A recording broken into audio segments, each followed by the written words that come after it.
নমস্কার। নমস্কার। হিন্দু বিশ্ব টিভি থেকে আপনার কাছে আগ্রহ। আপনার পরিচয়টা একটু আপনি দিন। আমার নাম রামপদ হালদার। আচ্ছা।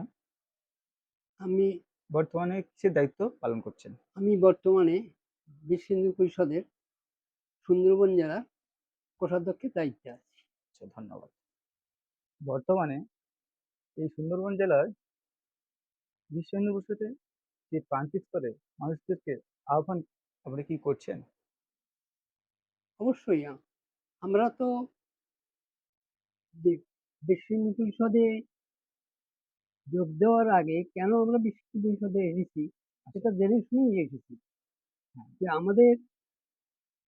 আমরা হিন্দু, কিন্তু আমরা দেখতে পাচ্ছি যে খ্রিস্টান, মুসলিম এরা নানা রকমভাবে হিন্দুদের প্রতি অত্যাচার বা তাদের সংখ্যা বৃদ্ধির জন্য তারা সজাগ।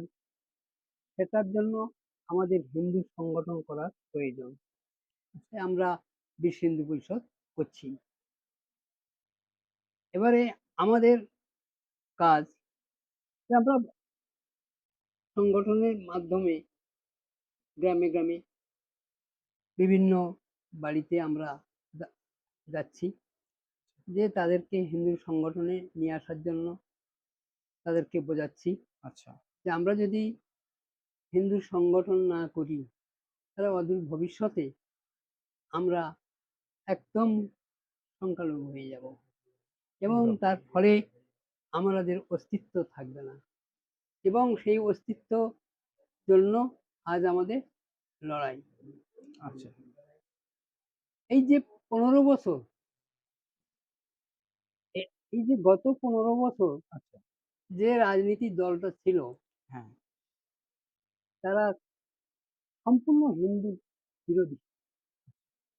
কারণ তারা মানুষের এটা দেবো সেটা দেবো, উদ্দেশ্য অন্য, মানুষকে নিয়ে আসে, কিন্তু মানুষ বোকা, তারা জিনিসটাকে বুঝছিল না। আচ্ছা, আমরা যদি বিশ্ব হিন্দু পরিষদ, রাষ্ট্রীয় স্বয়ংসেবক সংঘ, ভারত সেবাশ্রম বলুন, আর বিভিন্ন হিন্দু সংগঠন, আরো হ্যাঁ, তো আমাদের অনেক সংগঠন আছে, হ্যাঁ, যদি আমরা এই নির্বাচনের আগে সজাগ না হতাম তাহলে যে আমাদের কি দুর্দশা হতো সেটা কল্পনাতীত। আমরা বিজেপি জিতে গেছে, আমরা এখন একটু স্বস্তিতে আছি, কিন্তু যদি আবার পুনরায় মমতা জিততো হ্যাঁ, তাহলে আমরাও বেঁচে থাকতাম কিনা সন্দেহ হচ্ছে। কারণ ওদের টার্গেট তারা করে ফেলেছিল, আচ্ছা, কিন্তু আমরা বেঁচে গেলাম। সুতরাং এটাই হচ্ছে কি, এই আমরা যে সংগঠন করছি আগামী দিনে আরো করব। আমাদের এখন কাজ, যেমন বাড়িতে থাকতে গেলে সংসারের উন্নতি করা যায়, আমার ছেলেটা কি খাবে, বাবা কেমন থাকবেন, কিন্তু এখন আমাদের চিন্তা সেটা করছি, কিন্তু সেই সঙ্গে সঙ্গে আমাদের হিন্দু সমাজকে জাগিয়ে তুলছি, এই আমাদের কাজ। ধন্যবাদ। বিশেষ করে খ্রিস্টান, হ্যাঁ, এই বাড়িতে বাড়িতে গিয়ে তাদের অর্থের প্রলোভন দেখাচ্ছে, আচ্ছা, কিন্তু তাতেও আমাদের ছেলেরা আপ্রাণ সজাগ আছে, যাতে না হচ্ছে কি হয় ভবিষ্যতে, সে চেষ্টা করা আমাদের হচ্ছে। আচ্ছা, বলছে যে খ্রিস্টানরা যারা আসছে, খ্রিস্টান এই হিন্দুরাই করছে আরকি। তাদেরকে বিভিন্ন মোটিভেট করতে চাইছে। একটাই যে আপনি যে বললেন না, যে ওদেরকে টাকার প্রলোভন দিয়ে। এই যে টাকার উৎসটা আসছে, কিন্তু কিছু, কিছু জায়গায় আবারও কিছু ওষুধ যে যাদের রোগ হচ্ছে আরকি, এর কারণ কি যিশু পিতা কি খ্রিস্টান ধর্ম করতে না, চাইছে?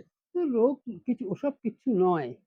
তাদের একমাত্র কাজ যেভাবে হোক, কোনো হচ্ছে গিয়ে প্রলোভন দেখিয়ে নানা রকম এটা দেবো সেটা দেবো, তাদেরকে হচ্ছে কি উম, দলে টানা এবং খ্রিস্টানের টানা। আচ্ছা, কিন্তু বর্তমানে আমরা বলবো যে হিন্দু সংগঠন সজাগ দৃষ্টি নিয়ে এগোচ্ছে।